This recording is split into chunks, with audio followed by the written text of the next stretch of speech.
The special counsel's report did not find any evidence that members of the Trump campaign or anyone associated with the campaign conspired or coordinated with the Russian government in these hacking operations.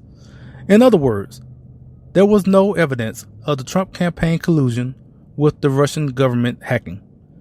Another quote. After nearly 2 years of investigations, thousands of subpoenas, hundreds of warrants, and witness interviews, the special counsel confirmed that the Russian government sponsored efforts to illegally interfere in the 2016 presidential election, but did not find that the Trump campaign or other Americans colluded with those efforts.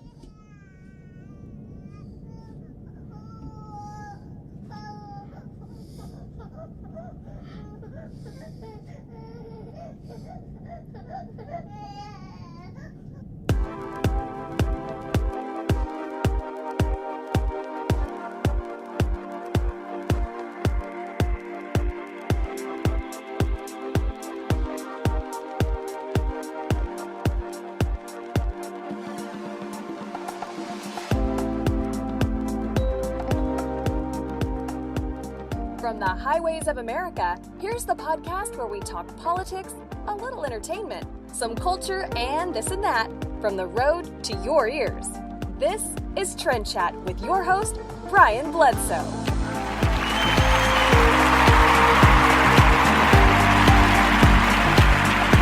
And welcome to the illustrious studios here in Columbus, Ohio. This is TrendChat. I am your host, Brian Bledsoe. And if you want to connect with us, whether on Facebook, Instagram, Twitter, or Snapchat, it's all the same name at TrendChat 24/7. And if you like this, share this all over. Friends, family, foes, I don't care. Just share it wherever you can. And we are available on Google Play, iHeartRadio, Spotify, Apple Podcasts, Google Podcasts, and well, I can't say anywhere, but pretty much anywhere you get your podcast. Just search TrendChat and you should find it. So it's if you're wondering what that crying was about, I mean, that was, if you don't know, I mean, you should know. That was the sound of all the liberals out there that were crying over the Attorney General William Barr talking about the Mueller Report today. Now, it's funny to put, to put the crying babies in there, and yeah, I do find it hilarious. Yeah, it's funny because I'm just using the same material I used back when the Mueller Report came out, and basically just said the same thing. I just on social media, I just reposted everything I posted back then, because it was just for liberals out there just hearing the same bad news for them that they heard before. So I didn't see any point of creating anything new. The same thing you heard weeks ago. I don't know what they were looking for to be different this time. Just I don't know. But it's funny because it's almost reminds me of 2016. During the election, kinda, just a little bit, not as much, but it's that same sort of vibe. I heard Kellyanne Conway earlier today have a press conference, and she mentioned that as well. And it was funny. She was saying we're accepting apologies today, which, I mean, I thought that was funny, but we know good and well they're not going to get any apologies, not from the Democrats, not from the media or anybody, mainly because although this is all funny and everything, there was like a little slither of hope that was in the report that the media and Democrats are going to just latch on to, and to continue, whether in Congress to have more investigations and the media to have something to use, because if you don't know, in the Mueller Report, it said, their conclusion was that there was no collusion, but they didn't go as far enough to exonerate the administration when it comes to obstruction of justice. So, because of that, good and well, the Democrats are definitely going to use this to continue on with their investigations, as pointless as they will be. And they will use that to, for their fundraising, and all those presidential candidates are going to just basically pivot from talking about collusion and just talk about, well, there's a possibility. Well, they're not going to say a possibility. They're just going to say that he obstructed justice, and we need to continue to search for the quote unquote truth in their mind. And yeah, it's just going to keep going on. And this is, I feel it's going to die down somewhat, but it's not going to totally go away just because of that part of it. And so they have something to latch on to. So I don't think we're going to hear the end of it still. And especially with the media in conjunction with the Democrats as well. They're going to keep it up just as much as the Democrats going to keep it up with their investigation. So, like I said, it's funny to play that in the beginning, but yeah, it's not over.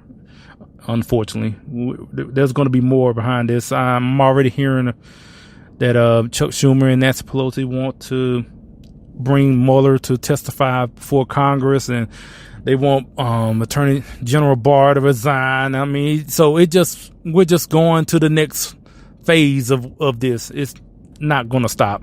So now, with what I did in the beginning, I didn't mention what we're going to really talk about. Really, that's about all I'm going to talk about on the Mueller Report, really. But we're also going to speak with a candidate for mayor in Arlington, Texas. Now, if you don't know, as I mentioned in the beginning, we're in Columbus, Ohio. But if you don't know, our home is Arlington, Texas. That's where I live. And so there is a election coming up for mayor and city council. And so, we're going to have Ashton Stauffer on, and she's one of the candidates for mayor, and we'll talk with her for a couple of minutes about her campaign and just kind of just get a idea as far as why she's running, and talk about her platform. So like I said, we'll have that interview, and also we'll talk about the upcoming Resurrection Day, or as some people call Easter as well. So we'll get to that, but first let's hear a word from our friends with the Founder Project. Hello, TrendChat listeners. If you like the Founding Project's Civics Education video series, Civics for All Ages, and our educational meme series, we think you will love our new website. Join us at thefoundingproject.com and be a part of the civics movement. The Founding Project is a 501c3 education nonprofit. Please join us today. Hey guys, this is John Miller with Blaze TV. You are listening to Trend Chat with Brian Bledsoe.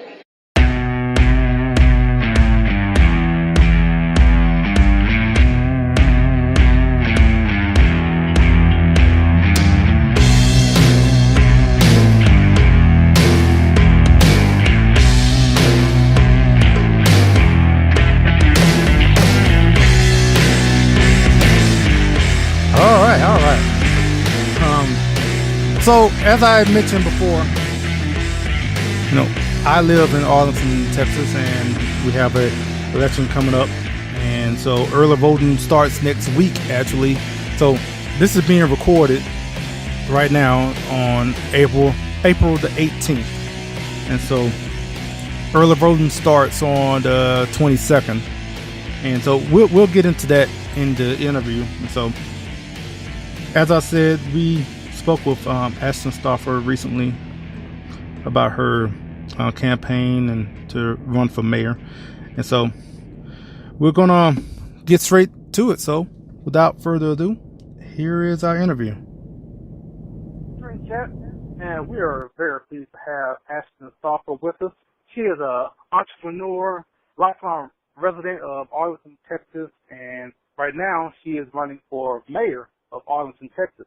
And we wanted to bring her on and ask her a couple of questions and just chat for a couple of minutes. So how you doing, Ashton? Good. Thank you for that great introduction.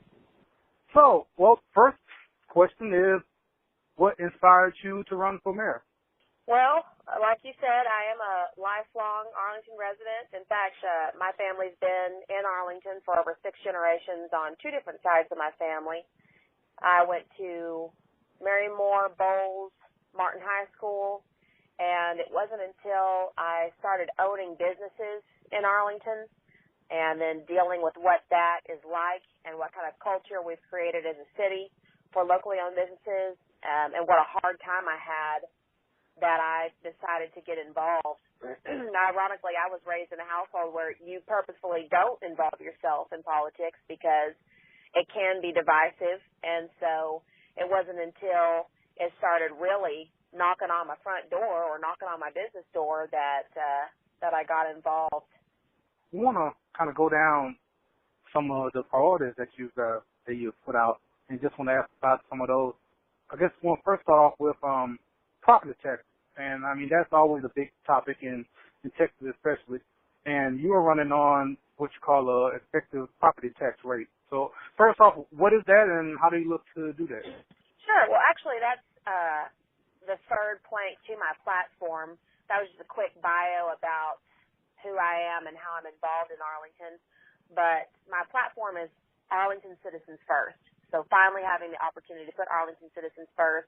And when it comes to the effective property tax rate, I knew that that was important, but it was a really great point to be a part of my platform at this time, because many Arlington residents just got their new valuations back from the Tarrant Appraisal District, which absolutely skyrocketed. So the current mayor, Mayor Williams, said that he had lowered property tax. And in reality, he gave us about $5 for every $1,000 that you spend. But he knew full well that when those valuations skyrocketed, we would take in an extra $8 million from pre-existing properties, not even including new properties from the year before.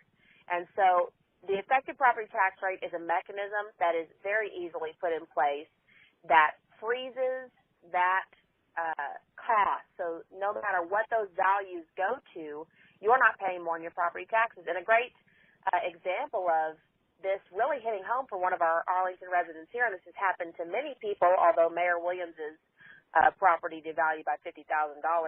One of our residents here experienced such a huge new valuation that their mortgage has gone up $200, and they don't know how they're going to afford it.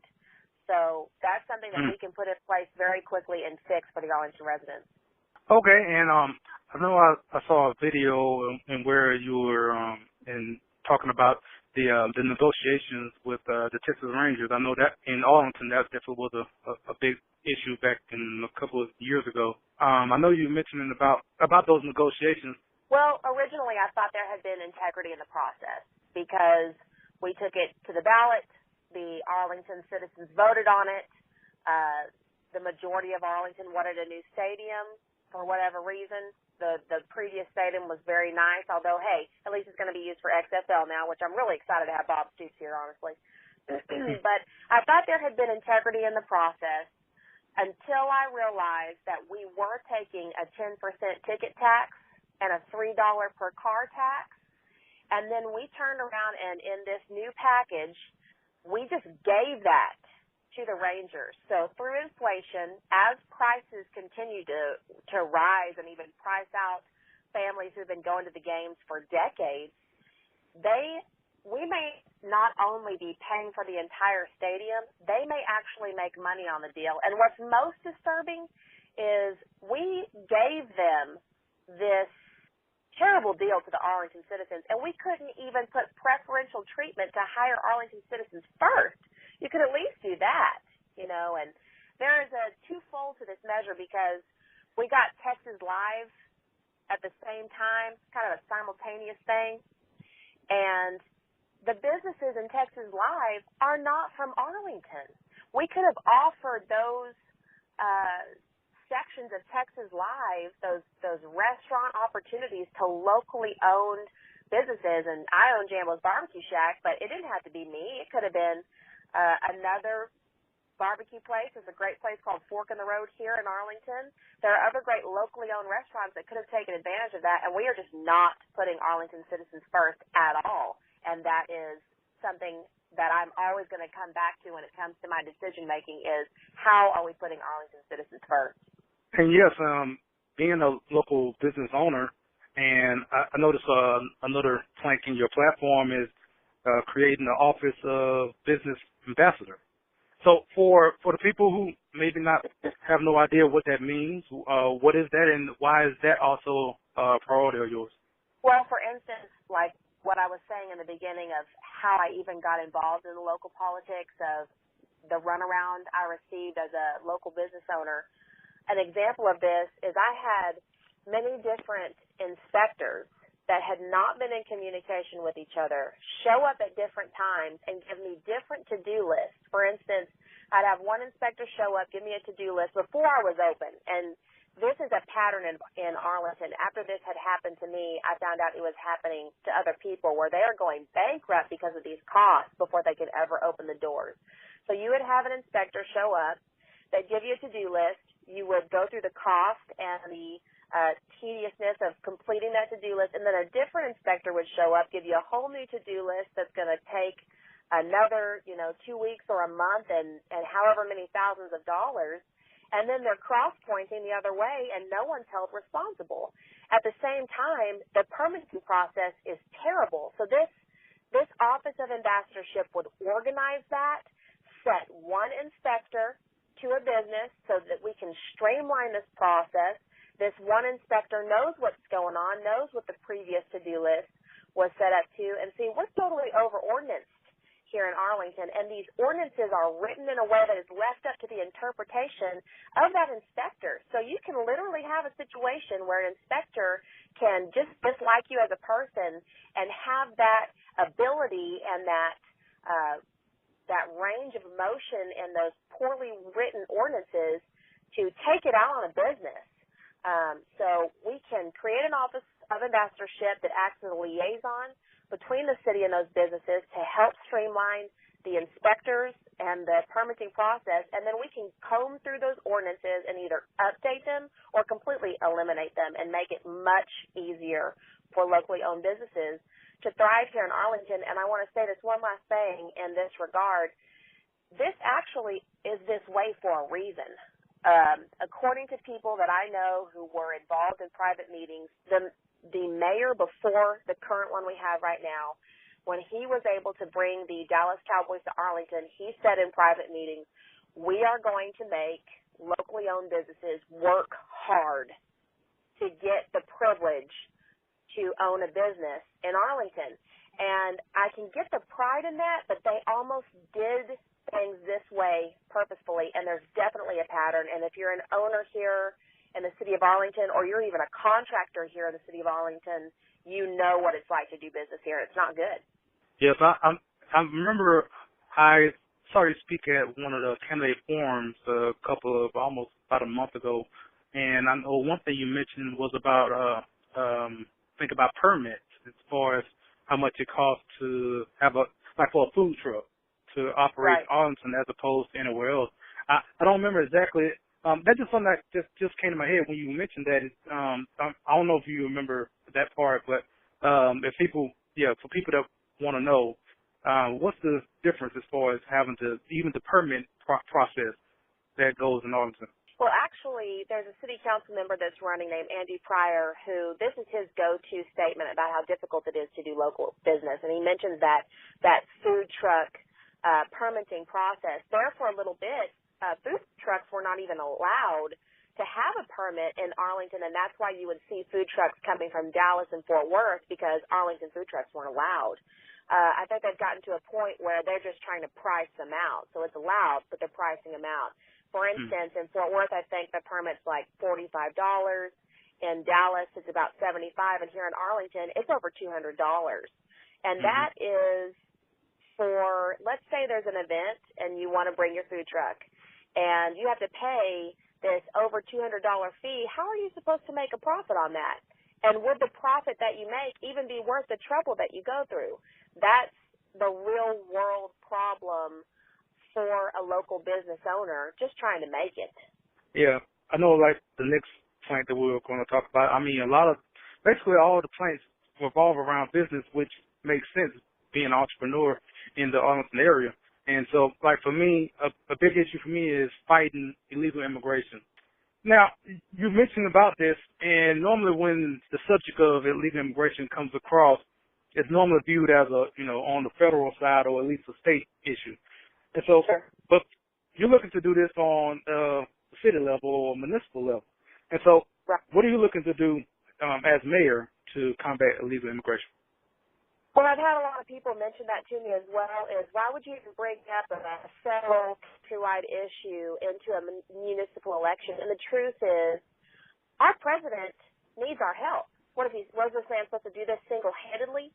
The truth is, we are actually a de facto sanctuary city right now because our chief of police of Arlington Police Department, Will Johnson, signed his name to a letter opposing Senate Bill 4, which is Texas Against Sanctuary City. And the question is, because our chief of police, and many people don't know this, the city manager is hired and fired by city council and mayor, and our police chief is approved by city council and mayor. So you're trying to tell me that this man who is approved by city council and mayor did this very big move without the even if it's silent approval of the city council and mayor? Either way, because of what he did, we are a de facto sanctuary city. We used to deport crime-committing illegal immigrants that ended up in the jail system. I have the professional experience of knowing what this is like. I used to be a 911 call take, a jailer, and a dispatcher, and I used to make that quick phone call to ICE and print off the paperwork.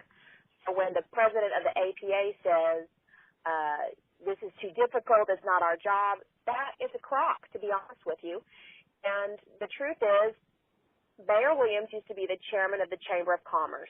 The Chamber of Commerce lobbied for amnesty and open borders. And there's a reason, because as he's rolling out the red carpet for big business and the owners of sports franchises, they have to lock down a way to secure cheap labor. And this is it.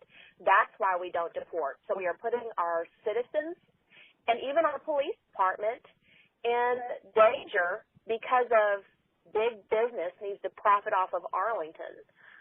So there is absolutely something we can do at the local level. We can instruct our police department. We're not going to start knocking doors or something. But when we have illegal immigrants that are driving drunk, robbing, assault charges, whatever, we can call ICE and ICE can come transport. We are the flip side of this coin as well. We have a lot of people who have worked hard to come here and set a tone of respect by coming here legally. And what an amazing thing. We want to take those people in as our neighbors.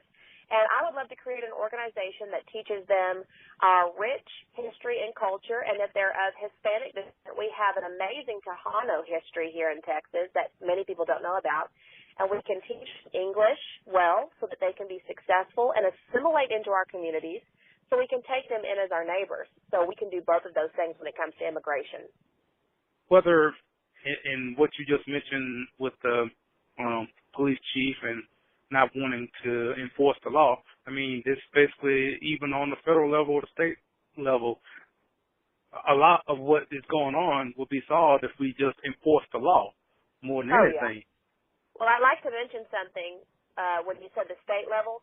See, we have Governor Abbott that has access to a $13 billion rainy day fund. And our portion of the wall of Texas would be about $2.2 billion. And why he has not chosen to go ahead and dig into that fund and help the president take care of our portion of the wall says volumes about who he is and what he's for, Yeah. Well, before we let you go, I guess for the people that are listening that are able to vote in Arlington, I guess let them know why should they vote for you for mayor of Arlington. Well, I'm always going to put Arlington citizens first. I don't care if it's something as simple as short-term rentals, which is something we're dealing with right now, that they've made a final decision on that did not tie two groups together.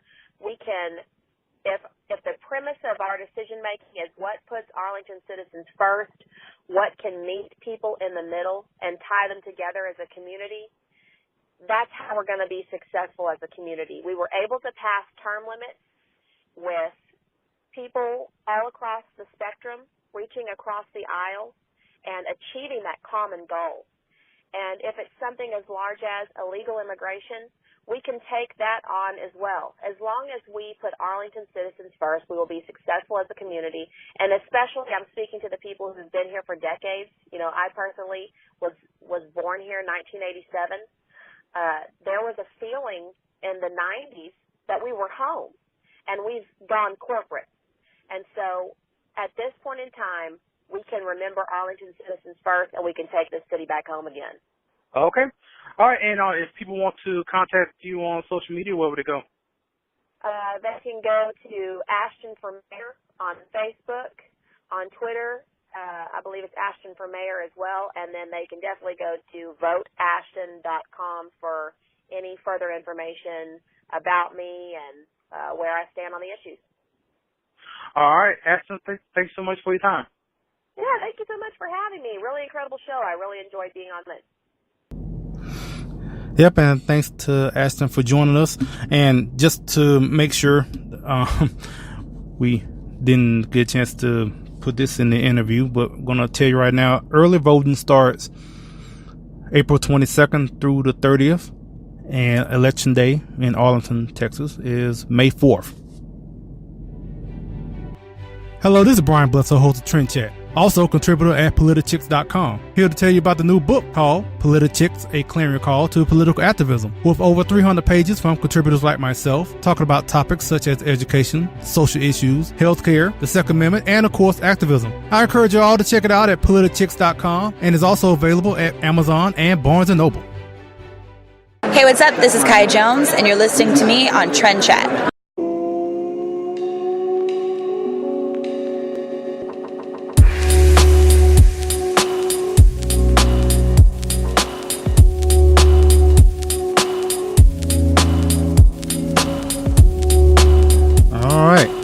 Yep, and again, thanks to Ashton for joining us. And there are, if I'm not mistaken, I think there's 4 candidates running for mayor. And yeah, it wasn't like I was doing a whole forum where I'm going to have everyone on. Matter of fact, I didn't even know if I was going to do this one actually. So it's at this point, I mean, I guess I'll put it out there in case someone wants to know. If any of the other candidates want to come on, they're more than welcome. I'll be more than happy to have them on. But yeah, that would be kind of surprising, really, because I mean, wow, y'all listening? You listening to this to the point where you want to be on? I mean, I'll be honored to have that. I guess to be looked at that way. So, hey, okay. But I'm just saying the invitation's out there. I know it's pretty last minute, but just want to make sure I make that known. But it was one other thing about this whole Mueller report that I remember seeing. I know I said I was going to be done at the beginning, but there was one thing that I saw that was on. Now, look, I didn't read the whole Mueller report. I think it's like 440 pages long. And I think once you count the redacted parts, I think it's like, 200 pages? But, because there's a lot of, black ink in that report. But anyway, there's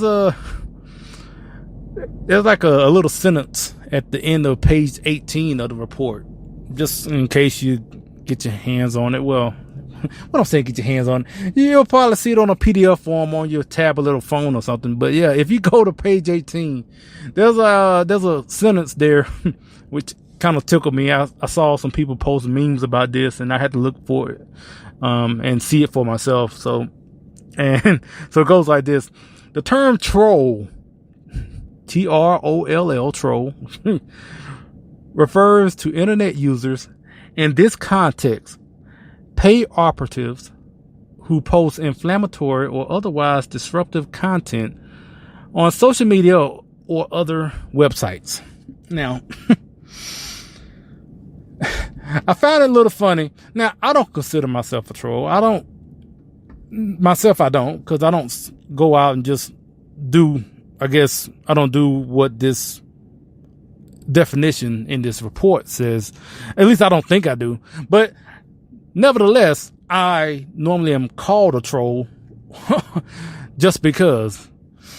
And especially because, oh, he's black. He's not, he's not spouting off Democrat policies. He's not with the cause. He's a conservative. He's black. He must be a troll. He must be, a paid operative. Can't really believe all those things. Can't believe that those are racist things. He's black. How dare he have a mind of his own? Anyway, but like I said, nevertheless, I'm called a troll from time to time, and it's funny when I read this, and I was like, if you don't know by now from me reading this, it said. I'm going to read it again, not the whole thing, but it says, in this context, paid operatives. I was like, well, okay. First off, let me just say, where's my paycheck? Because apparently there are people getting paid to troll. And I'm like, hey, I wouldn't mind getting a check. I mean, I'd definitely make a whole lot more means if I was getting paid for it. But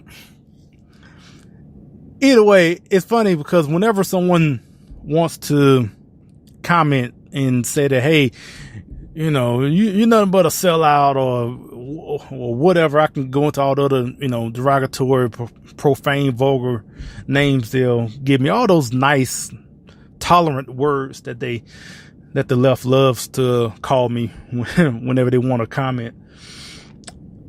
Whenever I get those sort of comments, I tend to reply saying that whether you believe it or not, all what you're seeing on my social media, that's me advocating for my truly held beliefs, and I do it all for free. But I will tell you this.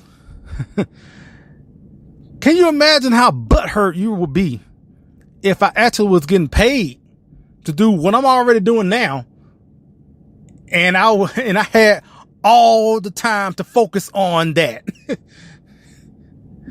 So if you're listening to me right now, you can't stand the fact that I am a conservative and a Christian and talking about these issues on this podcast, or maybe see me on social media and is annoyed by my presence, I would just say this. Just imagine how annoyed and how upset you would be if I was actually getting paid. Just saying. So yeah, that was just another thing that I came across. And yeah, I think I'm pretty much going to be done with the Mueller report now. But that was just something I thought was pretty cool. I mean, hey, again, anyone, if you're listening, hey, I'm not going to say that. I can't say I'm more than willing to get paid. I mean, hey, I actually like my job that I'm doing now. If you don't know, like I said, we're in Columbus, Ohio. I'm a truck driver. I like driving trucks. So with that, I'm not just going to accept anything, because believe it or not, I have been approached to work in other, in other capacities and here or there. And I mean, just to be honest, a lot of it doesn't pay anything that would replace what I'm making on the road. So, and that's the first thing I ask, because I have obligations. I have I have bills that needs to be paid. And so I have to make sure that the pay is right to get me off the road. Now, that doesn't mean I won't do some part-time stuff. Just saying. Just putting it out there. I mean, look, if the Mueller Report is out there saying that there are paid operatives out here, I'm like, hey, maybe I need to just start just asking more. Maybe put it out here on the podcast. Hey, yeah. I mean, I already like doing this anyway. So if you want to pay me for it, that's fine with me. So we'll be back in a couple of seconds, and we'll definitely talk about the upcoming Resurrection Day. So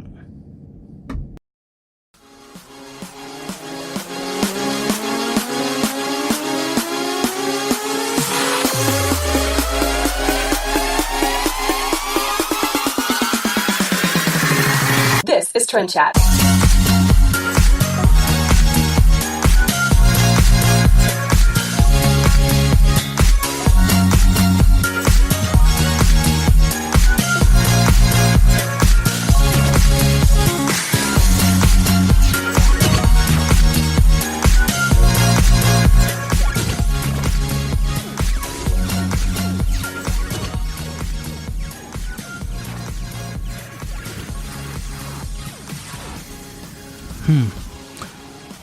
So, Luke 23, 44 through 46. It was now about the 6th hour, and there was darkness over the whole land until the 9th hour, while the sun's light fell,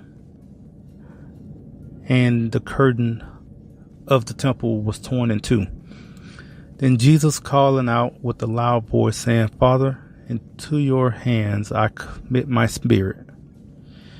And having said this, he breathed his last.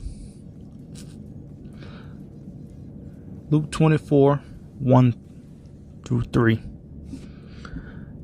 But on the first day of the week, at early dawn, they went to the tomb, taking the spices they had prepared.